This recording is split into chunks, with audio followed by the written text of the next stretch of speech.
So we're going to talk a little bit about insurance and also fire protection and what we can do to help our clients in escrow, but primarily before we get into escrow to figure out some of these issues that are affecting us here in California. So first we're going to hear from Brandi McLaughlin, and Brandi has been 25 years of public service, 15 of those years as a firefighter and 10 years in prevention. And so Brandi's going to speak with us about what we can do to prevent some of the catastrophes that we've seen, but also some of the resources available to support us and our clients. So let's give Brandi a round of applause. Hello, thank you. I usually would have a little bit of something on my screens, however, my computer had broke, so I'm just gonna wing it today, right? So a lot of you may have met me before doing the inspections. So along with doing the inspections, I also still respond to fires. So probably one of the question that I get the most is, when are you coming back to do a second inspection, right? So just know, and I want to put that out there, everybody that does your inspections to begin with are still responding to fires, okay? So that brings me back to the very beginning of, when should you start getting ready to do your defensible space inspection? When's the first time you should say, I gotta push that button and make sure Brandi gets here to do my inspection? Right now. Exactly. So the second that Bob Smith says, you know, Bob, I've been thinking about it, I'm gonna sell my home. We need to get a defensible space started. How long does it last? If I do an inspection today, how long is that inspection good for? 6 months, right? So the whole point is to get that inspection done and have it done in time. Now, the reason that I give these dates out as far as me being gone, I was gone for over a month on the Palisades fire, right? I travel the entire state. Sometimes we will travel. We've been asked to go to Colorado. We just got an assignment up in Oregon, okay? So we do travel a lot. That's why we need your help in helping us help you, help us help you. Let's get those requests done as soon as possible. Now, is there a difference between my inspection as the state doing an AB 38 versus, let's just say, Rancho Santa Fe? Yes, right? So with that being said, the county versus San Diego City versus Escondido, Vista, San Marcos, Escondido, there are different rules for every different portion of that city, right? So those are the things, unfortunately, you guys have to find out, right? So one of the first things we say is, get your inspection started. Well, how do I know if I'm in a high fire severity zone? Request your inspection, that'll give you that answer, because it also takes you to a different page that says, how do I know if I'm in a high or very high fire severity zone? Immediately you click that button, you put in the address, boom. So now you already have 2 questions answered on that car form. Now, I don't look over your car form all the time, it's not my forte, but I know that there's a few questions on there that portion of it covers right there. Am I in a wildland fire severity zone? Is there mitigation? I don't know these answers, I don't know any of these. That's why getting that request done is gonna help answer those questions for you. If you are getting, yes, I'm in a high fire severity zone, I'll almost guarantee you there's some type of mitigation plan wherever it may be, Santa Fe area, Oceanside, wherever, right? There's gonna be some type of mitigation. And you have to learn what their rules are, right? State has this standard. Oceanside wants you to have 150 feet of clearance. Rancho Santa Fe wants you to have 200 feet of clearance, right? So you get my point. You have to kind of know with that city what their violations are, and you have to adapt to what they need. When it comes to the home hardening, the new thing that's going to be coming out, which I'm sure you're going to touch on, is definitely that zone 0. Anybody heard of zone 0? Right? What does zone 0 mean to you? Right next to the property. I can't have anything. I can't have a tree, can't have a bush, can't have anything. Not necessarily true, right? So again, when that comes out, and the reason it hasn't come out is because we have had so much back and forth on it. Should we have an irrigated area if it's next to the house, and if that tree's been there for 50 years, but it's at least 10 feet of the limbs above the home, can we still have it even though it's 5 feet from the house? All of these questions are being answered through the Board of Forestry. Who made up these rules as far as AB 38s and all the things? Board of Forestry. We, CALFIRE, work for the Board of Forestry. So we're pretty good with working with them on making these rules, right? That's why the people that do the inspections, myself, we also do the inspections for when things burn down. We get that information, we get data from it, right? To come out and say, wow, you know, this zone 0 is really gonna help because we noticed in the Palisades fire, we noticed in this fire, we noticed in this fire, all of these things were burning. This is where the ember zone is, right? So we, along with getting the inspections done and doing the aftermath inspections, that's where all this information goes to Board of Forestry and then all these new rules. And then you guys are like, wow, I don't know how the real estate side of it got into fire, but here you are, right? It's been, gosh, July has been 5 years since we started doing AB 38s. How long has CALFIRE been doing defensible space inspections?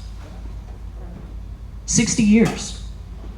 60, right? So anybody that has been in that SRA, which is state responsibility area, and you have been covered by CALFIRE, we have done defensible space inspections on your home. We may have missed a year or two in between there because we can't cover everything. For instance, San Diego had up to 120,000 parcels. I've got a team of 5. I've got a few engines that do inspections. We can't get them all. However, since the AB 38 program started 5 years ago, we lost some of those parcels. And what I mean by that is Rancho Santa Fe, who we used to cover, said, we want to do our own AB 38. So I say, okay, here you go. Now there's 15,000 inspections that you have to do. And they're like, no, we just want the money from the AB 38s, or, you know, whatever their reasoning behind it. But we can't do that. You take it all or you take nothing. And the reason being is I can't go out there and say, under the state, this home has to abide by my rules, but this one that's not selling has to abide by Rancho Santa Fe, right? So that's why we don't do that. That's why there's different rules for each little area. So it's kind of, you got to get to know those little rules. Most of the time, you guys, if you're selling homes, you kind of stay in one area. If you are in La Jolla, you're selling in La Jolla. You might venture out a little bit here and there. So you guys get to know your own little home base, but just know that there are different rules for different areas. When it comes to the Zone 0 coming out, the last I had heard, it's going to be, I believe, February of 2027. So Zone 0. What I know that they're going to cover is the mulch, right? So don't have, that's my favorite, whenever, just cover it with mulch. The realtor, just cover it. Who cares? Cover it with mulch. Don't do that anymore. We're getting away from that ignition area, the ember area, that first 5 feet. The other thing is that they're looking at is fences, right? And it's not the fence that goes the entire way around the house. It's that 5 feet of fence that touches your home. We can get that replaced, right? So there's companies out there, and start looking at them now, that are starting to sell metal fences that look identical to vinyl. They're vinyl. We're doing projects right now in Descanso, and that's part of our, with CALFIRE, we're doing mitigation on Zone 0, home hardening and all that stuff out in Descanso. And we went out there and we told this fence company, hey, we're gonna replace, you know, house ABC. Well, we go out there a couple weeks later, we're like looking at them, we're like, hey, you guys, you said you did house ABC and it's still vinyl. They're like, no, it's not. So we go out there and we actually had to touch it. And we're like, oh, wow, it is. It's actually metal. So that's gonna be one of the things coming down is that first 5 feet, you have to make your fence non-combustible. Okay, so that's gonna change some of the rules for you guys too, right? You're gonna have to start looking at that stuff. What else we got? When it comes to the home hardening, we can't answer all those questions for you on the form itself, but when we do our inspections, we'll point things out. There's your vents, they're over 1/8. Those are your bird stops.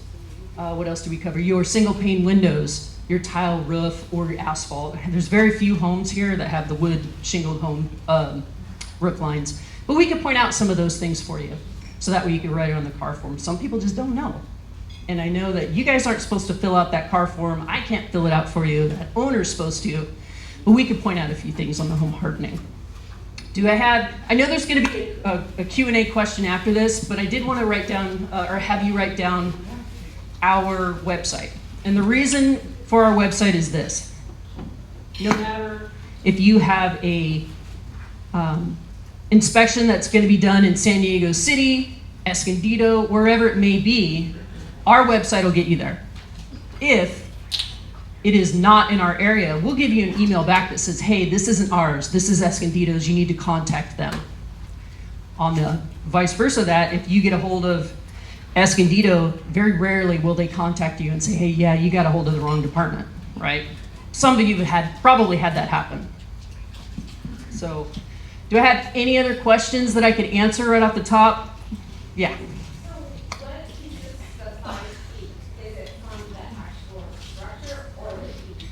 Eve. So let's just say this is my house. It's my round house, but my wood deck is 50 feet out. I'm going to that 50-foot deck, right? That is what is included on any of the homes. It's whatever is attached to that home, minus the fence, but again, we're going to have that fence now be metal of some sort. So that's what we're looking at, is that first 5 feet is, and it could be the top 5 feet, it could be the bottom 5 feet, right? So that space in there is what we're looking at, not just the bottom. What's the website? Oh, it is fire.ca.gov/D as in Delta space SPACE. So fire.ca.gov/D space. D like dog. The word space is spelled out. DSPACE. All right, so going back to that website, it'll take you, again, if you by chance enter the wrong information or you thought it was the city of Escondido, but in reality it's ours or vice versa, we'll send you to the right spot. We've had a lot of people calling like, hey, you guys never called me back, and this, it's like, no, that's Escondido's. You didn't have them go and have them call you. So we can get back to the questions.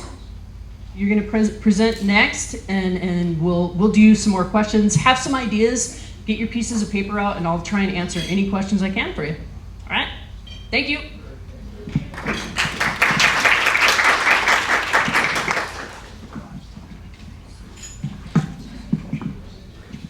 All right, thank you so much. Yeah, and I forgot to mention that before, but thanks, Brandi.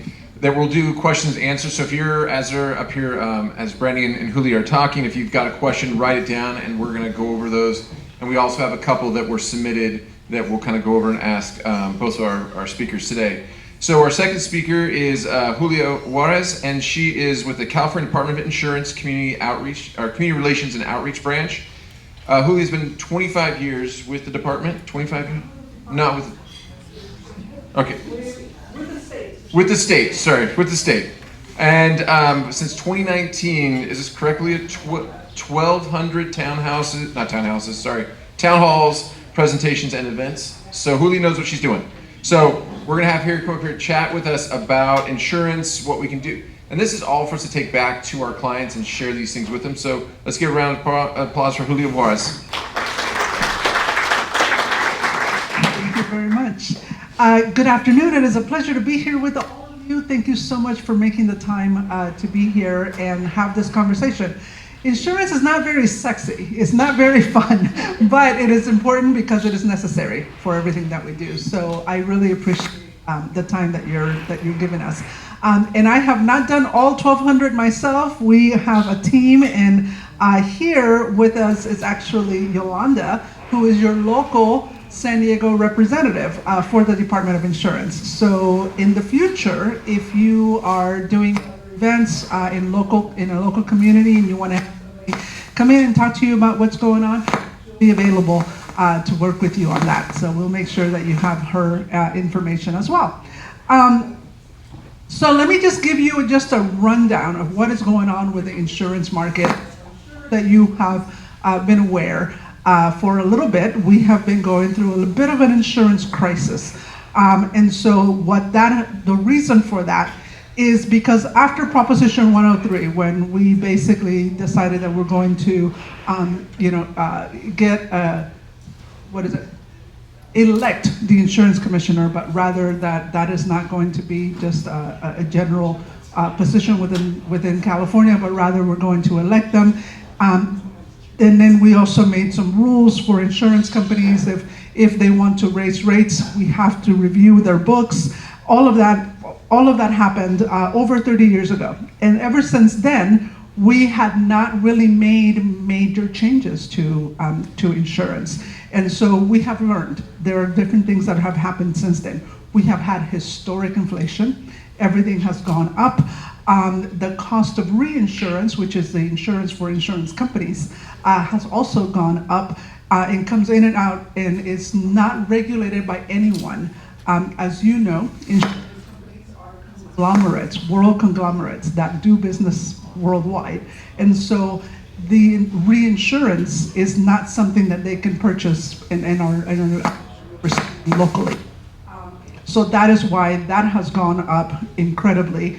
And then we have seen a lot of the climate change threats. We have seen the biggest fires. We are now experiencing gigafires, which are just absolutely devastating fires throughout the states, not just in California, but in other states. We're lending our firefighters to go to all these other places because of this kind of thing too. So because of that, insurance options have been lowered, and so that has accelerated the FAIR Plan. How many of you have been using the FAIR Plan or have heard of people using the FAIR Plan, know about the FAIR Plan? The FAIR Plan is absolutely was created to be the insurance of absolute last resort. If you cannot find insurance whatsoever, it is not a state program. It is a part of the insurance industry. It is an insurance company. And they were created after the Watts fires when these folks couldn't get insurance at all. And it was made so that you could only be in the FAIR Plan for maybe 1 or 2 months while you search for insurance. How many of you have heard of people being in the FAIR Plan for more than a year? A heck of a lot, right? Sometimes that's the only thing that is available.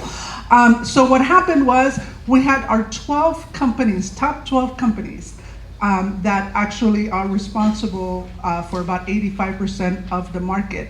And that is because those are the companies that we know of, right? That we hear the commercials from.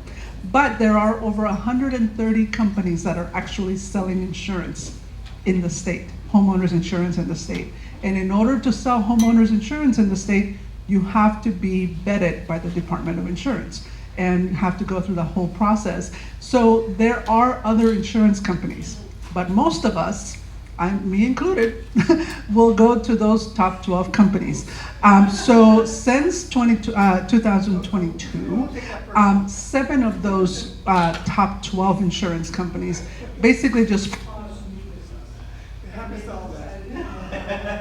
risk. The risk was just too much in California, so they just basically. And that is why we have been in this little bit of a crisis. What does that mean for insurance? So let me just show you what that means. So for the last 10 years, what has happened is that the loss ratio throughout the entire country has been about 59.7%. Here in California, it was 73.9%. That's a huge, huge difference. In direct underwriting profit throughout the entire country, they had about 3.6%. In California, we've actually seen a loss of about 13.1%. In the direct profit on insurance transactions, on all insurance transactions, we have seen that throughout the country it's a 4.2%. In California, it's a minus 6.1%.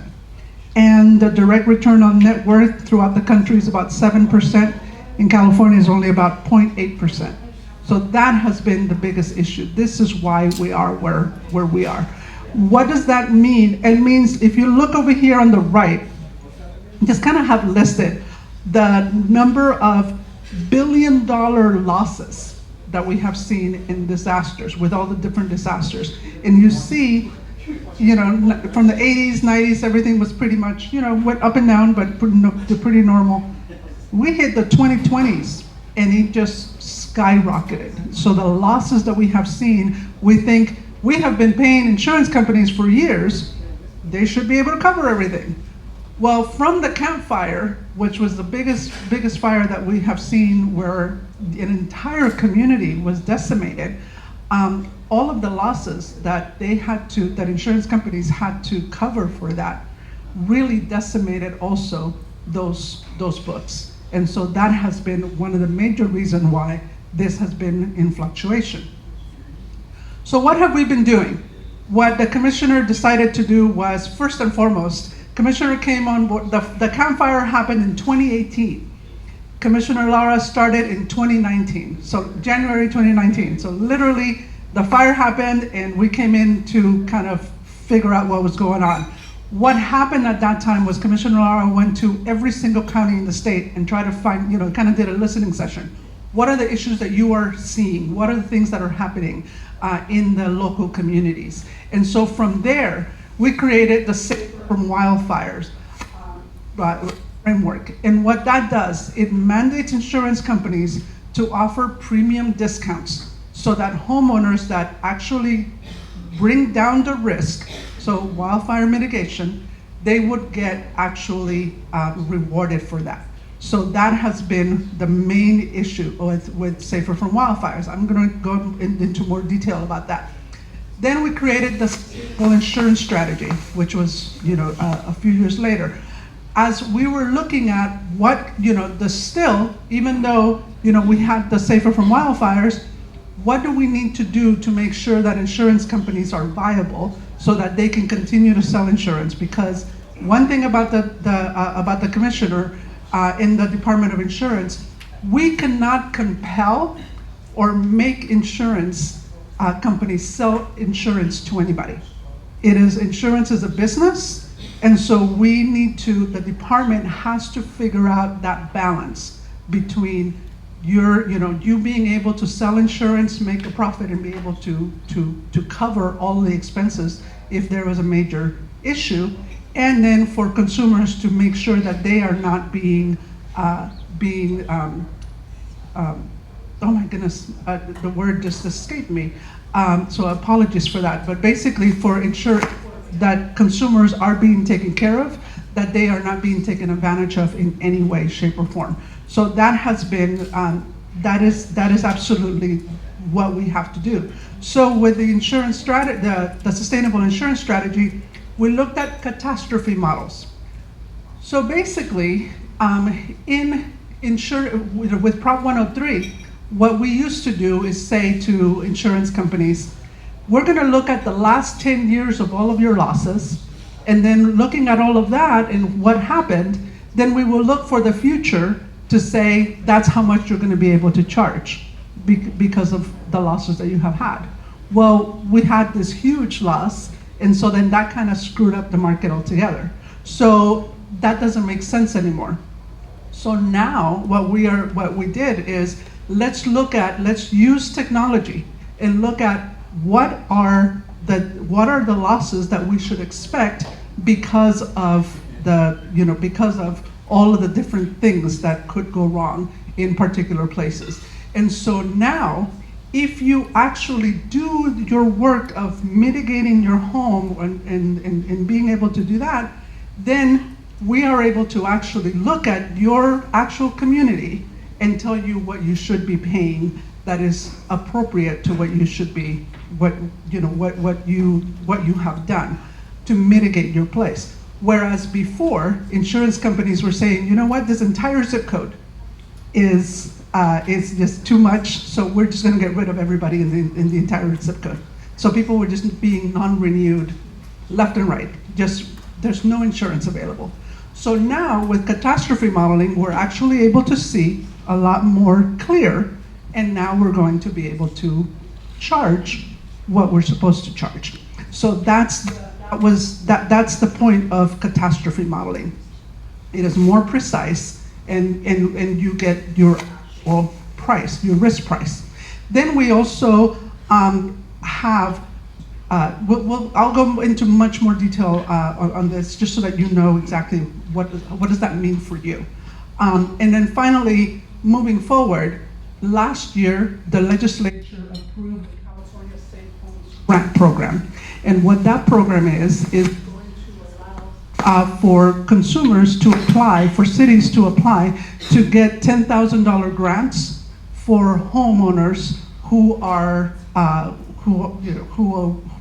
going to be able to use that to fix their roofs or do some of this mitigation. And that is for homeowners who are low income, who really couldn't afford to do it on their own. This is going to be available for them. And so that just became law this year. We're working on all of the details on how people can apply for that. And then that will become available by the end of the year for people to apply. So let me tell you about Safer from Wildfires. What does that mean? So basically, as you were hearing, everybody has a different set of ideas on what you need to do to make yourself safer. So when you're a homeowner, and I'm sure you guys probably have been through this, people were like, okay, well, I fixed this and I did that, and then it comes out the city has something different, and then the county had something different, and then CALFIRE had something different. So what the commissioner did is he brought everybody together. So CALFIRE's Board of Forestry, everybody that deals with fire, basically, and said, let's come up with very specific things, 6 specific things that people can do individually for their home to make sure that they're safer. So what we're doing is your home itself. What do you do? What can you do? Protect your home and business. These are the 6 things that you can do.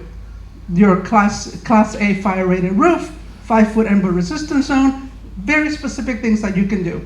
Then looking at your immediate surrounding, we were talking about zone 0. What does that mean? Just making sure that immediately things that are touching your house won't catch fire. That's basically the gist of it, right? So making sure of that. And then lastly is about your entire community. Because, as you know, fire doesn't care.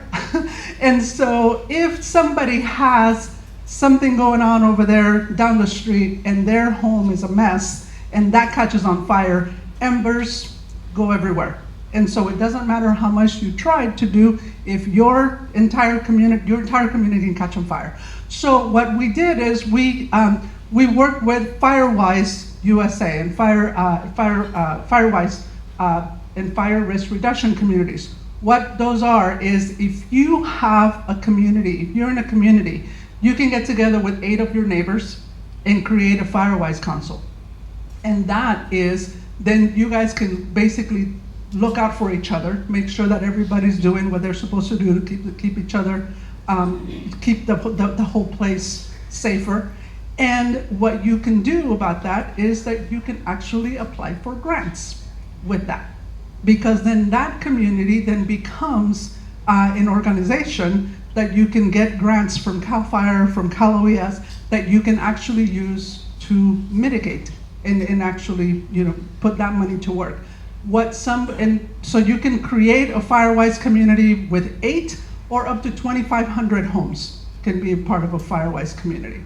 So what have people done? They have gone out and gotten grants, and they have actually gotten vents for everybody in the community. New vents, everybody gets new vents. That's an easy thing to do. Other people have done chipper programs. So they have gotten, you bring your extra fuel once a month, bring it over to the middle of the street. There's a person there helping to get rid of all of that extra fuel. And then some people have even gotten goats. You know what the wonderful thing about goats is? They poop, actually. Not only do they eat all of the extra stuff, but then their poop is actually fire resistant. Isn't that crazy? Isn't that the craziest thing? But it is absolutely, it is fantastic. So then what happens is people have utilized this type of stuff to make themselves safer. And that overall helps with your insurance. At the end of the day, what happens then is you go to your insurance company and you say, in the past, they will say to you, you know what, you live in a high wildfire severity zone. Your risk is just way too high. And so your fire risk score is too high. And so then you would say to them, well, what is it? So they would give you a number, right? Some random number. And then you would say, okay, well, what do I do about that? What can I do about that? Tell me, how did you come to that? And they would all say, that's proprietary information. I can't share that with you. So you really couldn't do anything about it. So with the Safer from Wildfires, what Commissioner Lara did is said, not only are we giving consumers specific things that they can do, but insurance companies now, when a consumer comes to you and says, I have done all these things, I don't agree with your score, you can go and appeal it. And the insurance company has to take that into consideration when they're going through your policy. And they have to give you a discount. And a discount could be as little as 3% and as high as 20%.